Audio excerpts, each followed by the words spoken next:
Having a low self-esteem might not necessarily be classified as a mental health problem. However, a low self-esteem can result in mental health issues. If lots of things keep affecting your self-esteem, they can actually lead to mental health issues. Also, a low self-esteem might be the reason why some people form unhealthy habits such as alcoholism and the use of illicit drugs.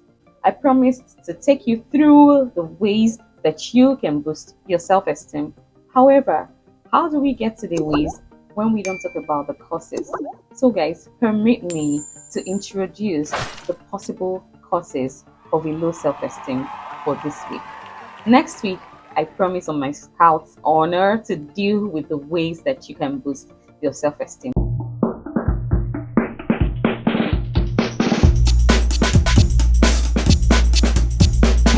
If you're a returning subscriber, thank you for keeping me going. I am very grateful for you. And if you're seeing my face for the first time, hello. My name is Paula Ekene, and I help you stay on top of your mental health game with useful tips. And don't forget to click the subscribe button if you have not done that. So guys, let's go.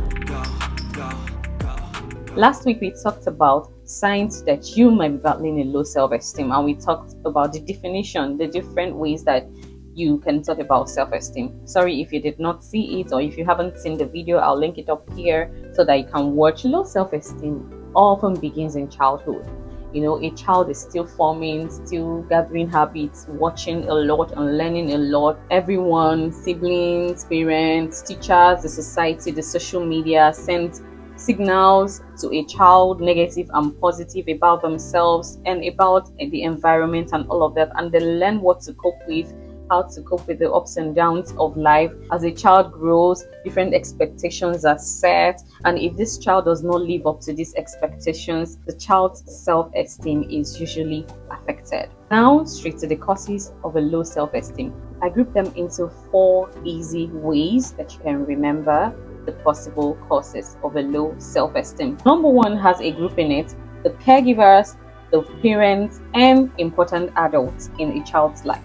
Now, if the caregivers, the parents, or the important adults in a child's life do not have a healthy self-esteem, the child might learn it from them. So a child actually is able to emulate, recopy, and reproduce what they see and what they learn.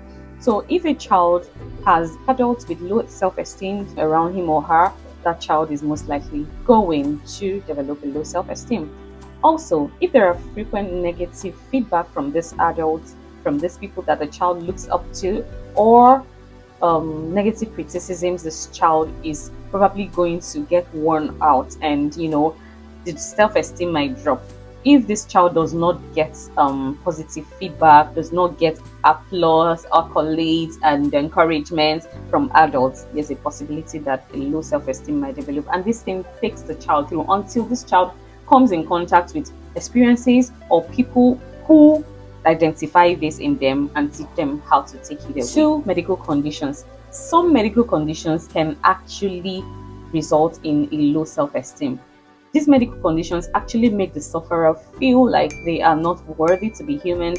They are not complete persons. They don't deserve to stay with a particular set of people. They are less of humans and all of that. Some of these health conditions can be eating disorders, where you eat so much you become obese and you're not able to have form social networks. You feel victimized, you feel humiliated whenever you go out, or even some other eating disorders that people might not want others to find out that they have, such as bulimia, substance abuse, where the abuser doesn't want anyone to know that they're actually abusing a substance and keeps hiding, and this reduces their ability to form social networks and their ability to feel that they are worth something, that they can be able to accomplish their life goals and all of that. Adverse life events can result in a low self-esteem.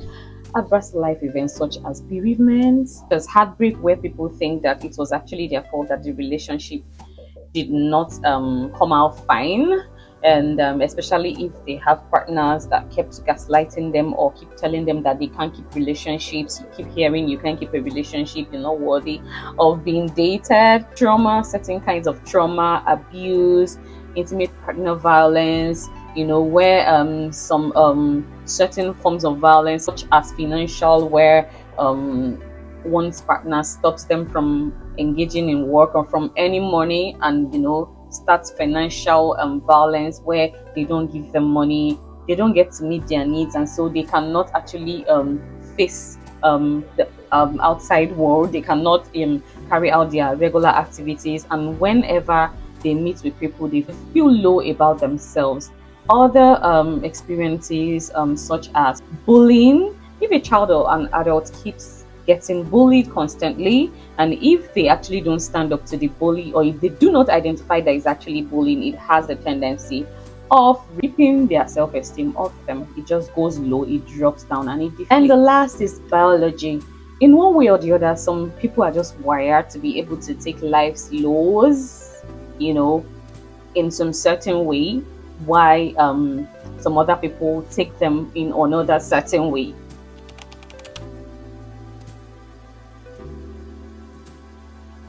So basically, life experiences, life changes, happen to people. There are people who, no matter what happens to them, they have come with the awareness, they have come to terms with the fact that the self-esteem thing is something that you should guard jealously, and no matter what happens, you shouldn't lose it. Some other people do not have this awareness and are probably prone to losing their self-esteem. So things that might affect, or scenarios, or let's say some events that might affect Mr. A, who is aware that self-esteem is important and should be preserved, might not affect Mr. B, who actually does not think so. So biology, how we are wired, the makeup, or probably genetics, and all of that might account for that, and awareness accounts for the other. So number 4 has a mix of biology and experiences. So guys, that's the summary. Your self-esteem can be shaped by the adults in your life, the people you look up to, parents and caregivers. It can also be shaped by medical conditions. It can be caused by adverse life events, or it could be brought about by biology or experiences. So guys, remember to subscribe to my channel and keep building your self-esteem. I'll see you next week, where I get to tell you what methods, what ways you can build your self-esteem. Click on the subscribe button and see you next week. Thank you guys. Bye bye.